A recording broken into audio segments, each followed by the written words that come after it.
Israel और Iran के बीच युद्ध का फ्रंट फिर से खुल सकता है और ऐसा बहुत ही जल्द होने की आशंका है। तेहरान में भारतीय दूतावास ने भी सलाह जारी की है और कहा है कि इस वक्त ईरान की गैर जरूरी यात्रा करने से बचा जाए और ईरान में जो भारतीय मौजूद हैं वे भी चाहें तो विमानों से लौट सकते हैं। ईरान की मिसाइल फिर तैयार है, किसी भी वक्त लॉन्च करने का ऑर्डर जारी किया जा सकता है, जो ईरान से आसमान की तरफ बढ़ेंगी और इजराइल पर कहर बनकर टूटेंगी। वहीं इजराइल के फाइटर जेट्स को भी किसी भी नए मिशन पर भेजा जा सकता है। इजराइल के हवाई अड्डों पर लड़ाकू पायलट बैटल रेडी किए जा चुके हैं। ईरान में नए टारगेट सेट हैं, बस नेतन्याहू से हमले का ऑर्डर आना बाकी है। क्या युद्ध को लेकर अगले 24 घंटे में कुछ बड़ा होने वाला है? क्या 48 घंटे में नेतन्याहू कोई बड़ा फैसला करेंगे और 72 घंटे में ऑपरेशन तेहरान लॉन्च कर देंगे?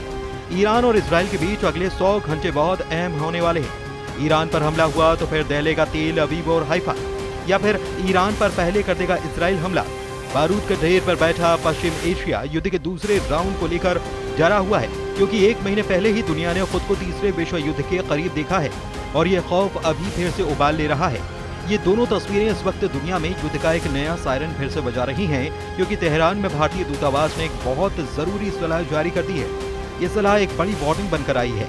भारतीय दूतावास ने ट्वीट करके लिखा है कि पिछले कई हफ्तों में सुरक्षा संबंधी हालात को देखते हुए भारतीय नागरिकों को सलाह दी जाती है कि वो ईरान की गैर जरूरी यात्रा करने से पहले मौजूदा स्थिति जरूर देखें, हर घटनाक्रम पर नजर रखें और भारतीय अधिकारियों की सलाह को मानें। अब ट्वीट के मायने क्या हैं? इसके मायने हैं कि ईरान जाने से बचिए, ईरान में हो तो लौट जाइए, क्योंकि ट्वीट में आगे लिखा है कि जो भारतीय नागरिक पहले से ही ईरान में हैं और वहां से जाना चाहते हैं तो मौजूदा विमान सेवाओं का इस्तेमाल कर सकते हैं।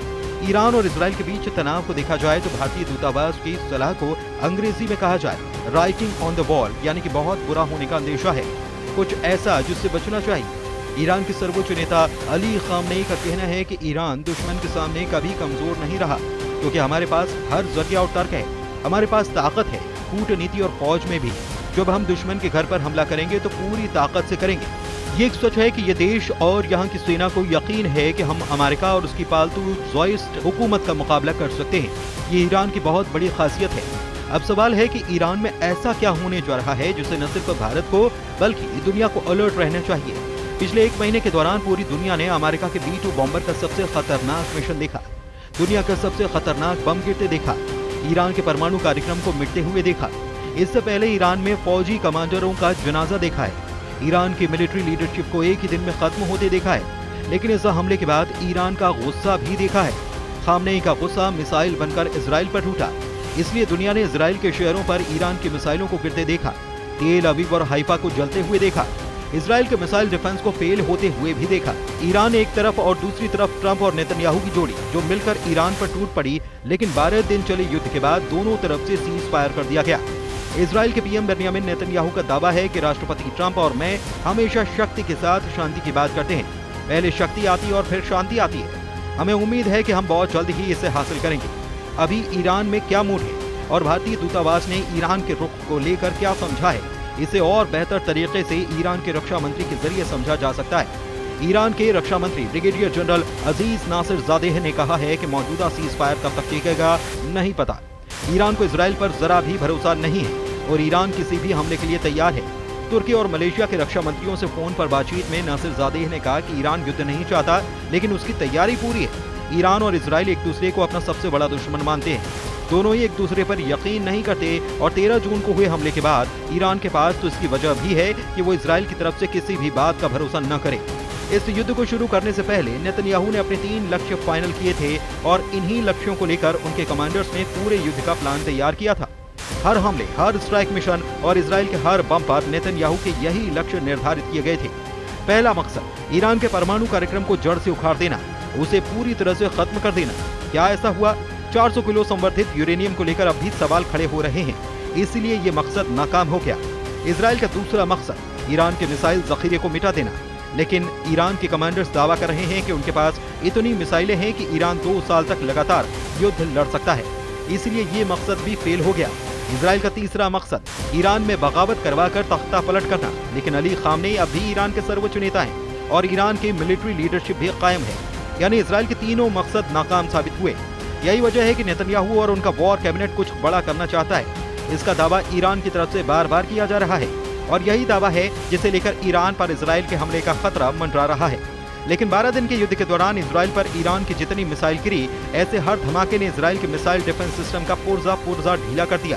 तेल अवीव से लेकर हाइफा और अशदोद से लेकर बेन गुरियन हवाई अड्डे तक हर मिसाइल हमले ने नेतन्याहू को ईरान पर नया प्लान बनाने के लिए मजबूर कर दिया। यही वजह है कि नेतन्याहू ने ईरान को घेरने के लिए अब नई योजना तैयार की है। नेतन्याहू ने कहा है कि ईरान के मिसाइल कार्यक्रम पर रोक लगनी चाहिए और उसे 480 किलोमीटर से ज्यादा रेंज की मिसाइल नहीं बनाने दी जानी चाहिए। मतलब साफ है कि नेतन्याहू ईरान के उन मिसाइलों से घबरा गए हैं जो 1500 किलोमीटर या उससे ज्यादा की रेंज रखती हैं, क्योंकि ईरान और इजराइल की दूरी भी 1500 से 1800 किलोमीटर की रेंज में है।